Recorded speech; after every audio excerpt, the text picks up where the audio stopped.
Aron Ralston stares at his right hand. It's crushed beneath an 800-pound boulder deep inside a Utah slot canyon so narrow that sunlight barely touches the bottom. It's been 5 days.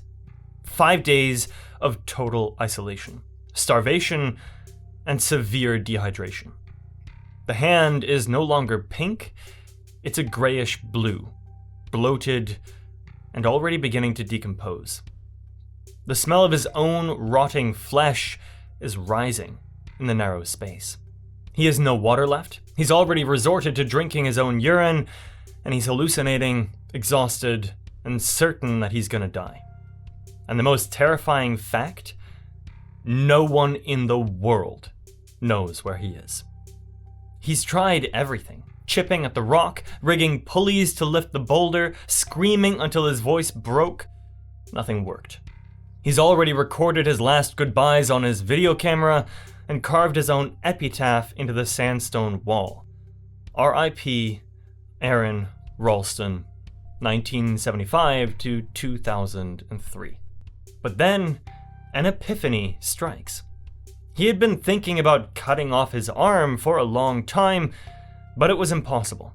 Yes, he had a knife, but it's a cheap, generic multi-tool, the kind you get free when you buy a flashlight.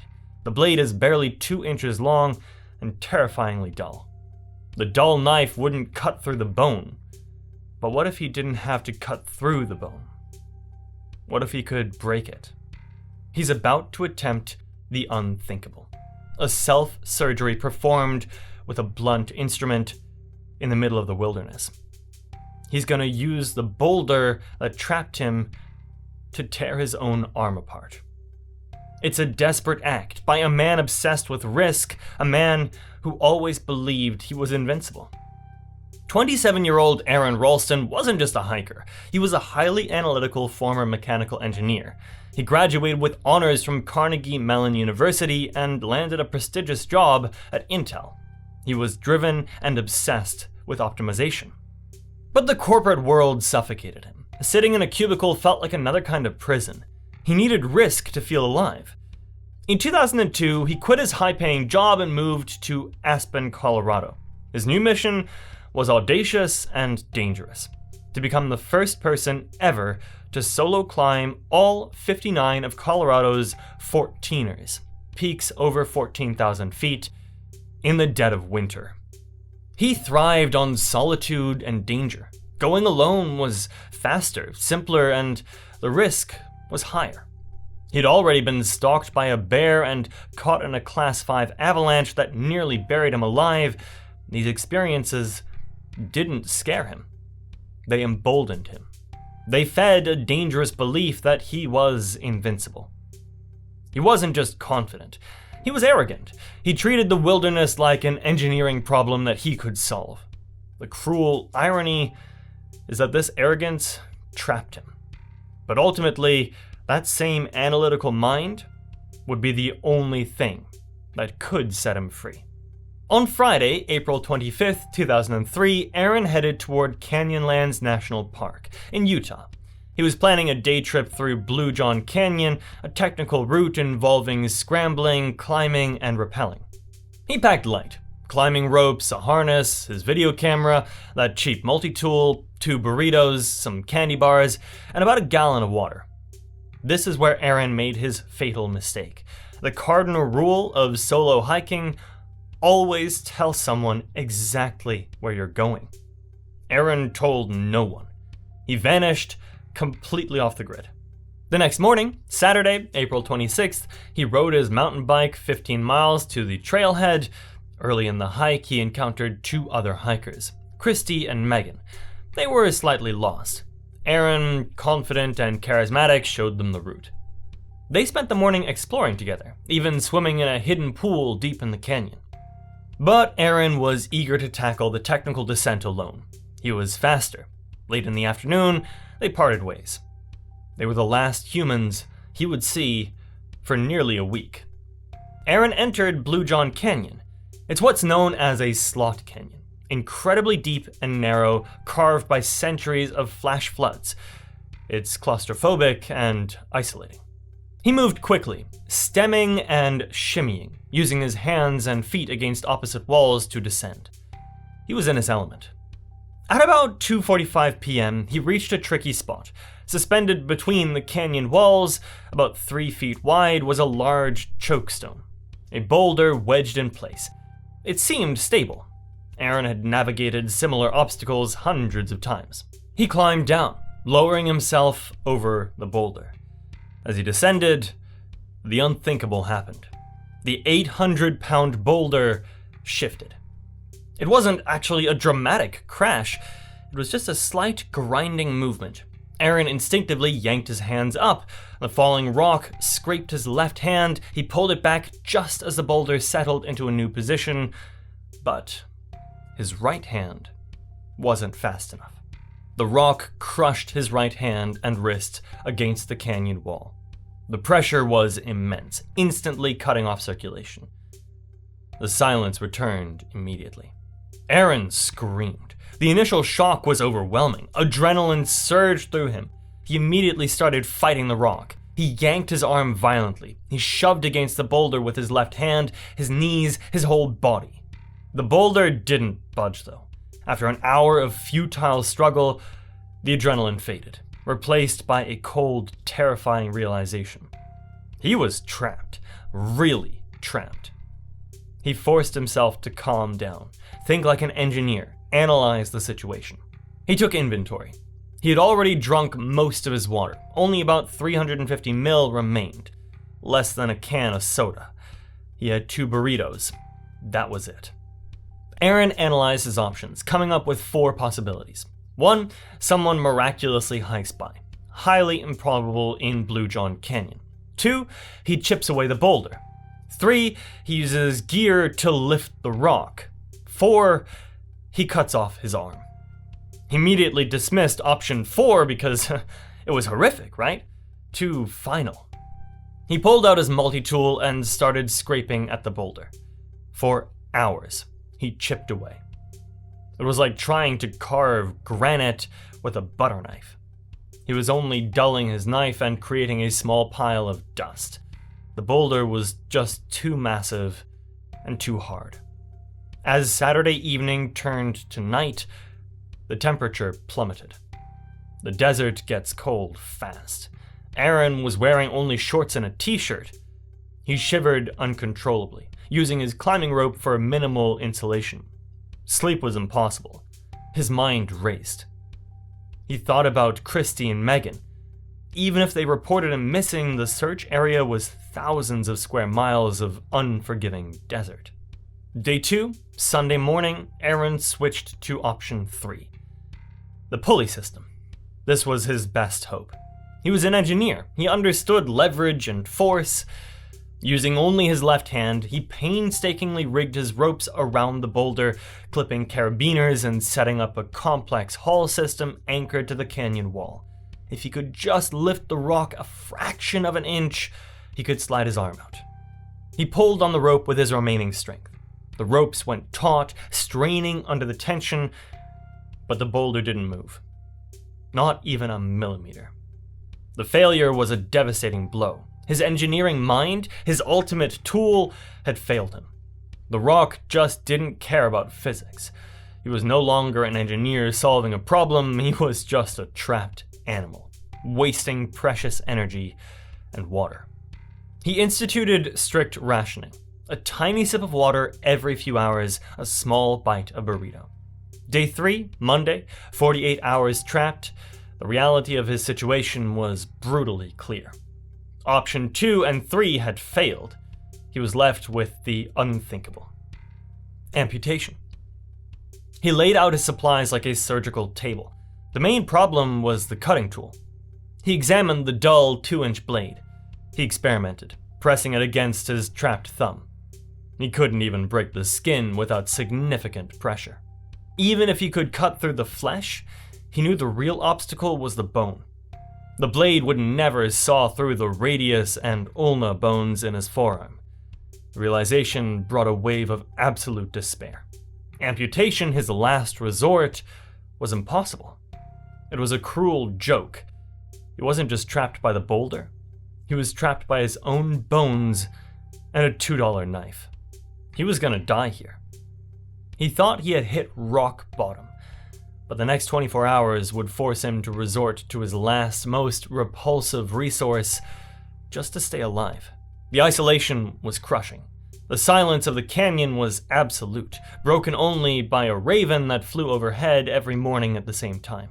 Aron realized he needed to document his struggle. To say goodbye, he pulled out his video camera. He pointed the camera at his face, his lips cracked, his eyes sunken. He addressed his parents, his sister. He apologized for his recklessness, for not telling them where he was going. He told them he loved them. The camera became his only companion, his confessor. He recorded his thoughts, his fears, his regrets. He even tried to maintain a semblance of normalcy, adopting a mock game show host voice to keep his spirits up. Good morning, everyone. Welcome back to Bluejohn Canyon. We're still here. It was a desperate attempt to maintain sanity in an insane situation. Day 4, Tuesday, Aron ran out of water. Dehydration set in quickly. His mouth was dry. His energy plummeted. He knew he had maybe 24 hours before his organs started shutting down. The pain in his arm had actually subsided, which was a terrifying sign. The limb was dead. The skin was discolored, the smell of the decomposition was growing stronger. He realized his arm was already gone.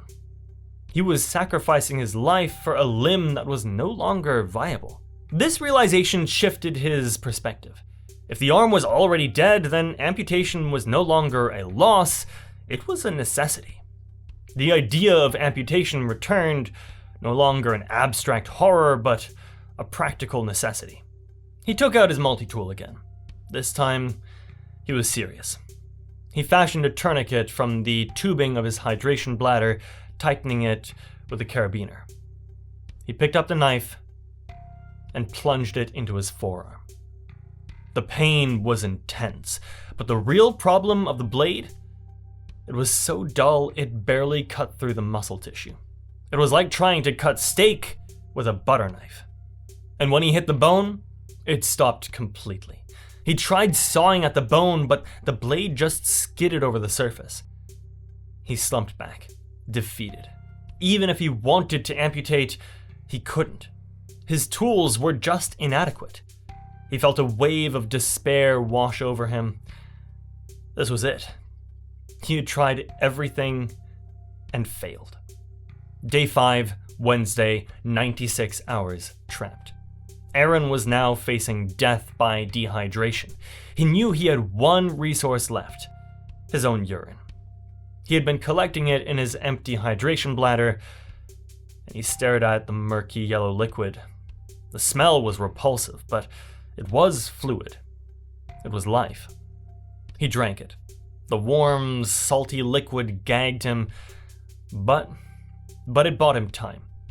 His mental state was deteriorating rapidly. He was swinging between delirium and moments of crystal clear clarity. In one of those clear moments, he accepted his fate. He turned the camera on again. The game show host persona was gone. This time, he was raw, emotional, and honest. "I'm sorry," he said, weeping. After recording his farewells, he took the dull knife and carved his epitaph into the wall. R.I.P. Aron Ralston, 1975 to 2003. It felt final. He expected to die that night. He drifted in and out of consciousness, battling hypothermia, and the night was brutally cold. It was during this time, hovering between life and death, that he experienced a profound vision. It wasn't just a hallucination of escape. It was simpler and more profound. He saw a small boy, maybe 3 years old, with blonde hair, running across a sunlit floor. A man scooped up the boy. The man only had one arm. Aron understood instantly. The boy was his future son. The vision wasn't a possibility, it was a certainty, and he was gonna live. He had to meet that boy. This vision changed everything. It wasn't just about avoiding death, it was about fighting for a future filled with love and family. He found a new reservoir of strength, a ferocious, primal will to live. Day 6, Thursday, May 1st, dawn. Aron woke up galvanized. The vision of his son had reignited his determination. He looked at his trap with fresh eyes. The arm wasn't part of him anymore. It was a rotting appendage connecting him to the boulder, keeping him from his future. He had to get rid of it. And then, the epiphany struck. It was a brutal application of physics. He didn't need to cut the bone. He needed to break it. His engineering background kicked back in. He understood leverage and torque.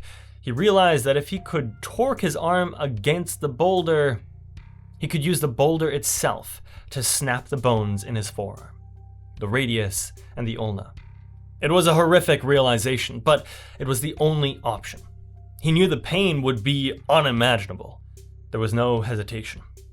This was not a decision driven by despair, but by a desperate will to live. He positioned his body against the canyon wall and jammed his arm against the boulder. He took a deep breath and threw his weight violently to the side, bending the arm at an unnatural angle. The pain was unimaginable. It felt like his arm was exploding, but he kept pushing, fueled by desperation. A loud crack, like a gunshot, echoed through the narrow canyon. It was the sound of his radius, the smaller bone, snapping in two. Aron reportedly smiled. It was the sound of freedom. One down, one to go. He immediately repositioned himself and twisted his body in the opposite direction, leveraging his weight against the trapped arm. Another sickening crack. The ulna, the larger bone, snapped. His arm was now broken, dangling uselessly, connected only by skin, muscle, tendons, and nerves. Now came the hardest part, the self-surgery. He had to cut through the remaining tissue using the dull multi-tool. He reapplied the tourniquet, tightening it as much as possible. He knew he had limited time before the blood loss became critical. He took that cheap multi-tool and opened the shorter, slightly sharper blade. The process took an hour of methodical, excruciating agony. He started cutting through the skin and the muscle. The dull blade tore rather than sliced. The decomposition made the skin tough and rubbery. The tendons were the toughest part. They were tough and fibrous. The knife couldn't saw through them. He had to use the pliers on the multi-tool to grab them and then twist them apart like tough wires. The most excruciating part were the nerves. When he severed the main nerve bundle, it sent shockwaves of agony through his entire body. He described the sensation as plunging his arm into a vat of molten lava. The pain was so intense it made him scream, but he kept on cutting. He couldn't stop now. He was meticulous. He knew he had to leave the major arteries until last. Once he severed those, the clock would start ticking very fast. He would have minutes before he bled out. Finally, only the arteries remained. He took a deep breath. This was it. He used the dull knife and sawed through the remaining tissue. At 11:23 a.m., after 127 hours, Aron Ralston was free. He stumbled back from the boulder. Blood was pouring from the stump of his arm. He quickly applied a bandage from his small first aid kit and checked the tourniquet. He had lost 40 pounds during the ordeal, including 25% of his blood volume. He was free from the rock, but he was not safe. He was still deep inside Bluejohn Canyon, severely dehydrated, bleeding, and 8 miles from his vehicle. He gathered his gear with his left hand, and he looked back at the boulder and his severed arm still pinned beneath it. He took a quick photo, a final piece of evidence. Now he had to execute a series of complex maneuvers that would be challenging even for a healthy climber. He reached the end of the slot canyon, which ended in a sheer 65-foot drop. He had to rappel, one-handed. Using only his left hand and his teeth, he rigged his rope through his rappel device. It was a clumsy, dangerous operation. If he made a mistake, he would fall to his death. He slowly lowered himself down the cliff face. The descent was slow and painful, but he made it to the bottom. Now, the hike out. It was the middle of the day, and the Utah desert sun was brutal. He had no water. He found a stagnant pool of muddy water and drank deeply, risking infection but needing the hydration. He started walking, fueled by adrenaline and the overwhelming desire to reach the future he had seen. He was staggering, losing blood and growing weaker with every step. He knew if he stopped, he might never get up again. It was a family of hikers from the Netherlands. Eric, Monique, and their son, Andy Meyer. They saw a figure approaching them, covered in blood, his right arm a bloody stump. Aron simply said, "I need help." They rushed to him, giving him water, the first real water he had tasted in days, and Oreos. By this time, the authorities had finally started searching for him. They had tracked his movements and located his truck at the trailhead just that morning. A rescue helicopter was already in the air. Minutes after encountering the family, the helicopter spotted them and landed. 4 hours after amputating his arm, Aron Ralston was airlifted out of the canyon. The timing was critical. Doctors later said that if he had amputated his arm sooner, he likely would have bled to death before finding help. If he had waited any longer, he would have died trapped in the canyon. Days later, park authorities returned to the site to retrieve the severed arm. It took 13 men, a winch, and a hydraulic jack to move the boulder. If Aron had waited for rescue, they never would have been able to lift that rock while he was still attached. The arm was cremated, and the ashes returned to Aron. Aron Ralston kept his promise to his vision. He survived, and in 2010, his son, Leo, was born. The blonde-haired boy from the canyon was real, and he was the one who had saved his life. You won't believe what the people in these next two stories did to survive. Click now to see what they did to stay alive, and ask yourself, could you do the same? Subscribe for more, and I'll see you soon.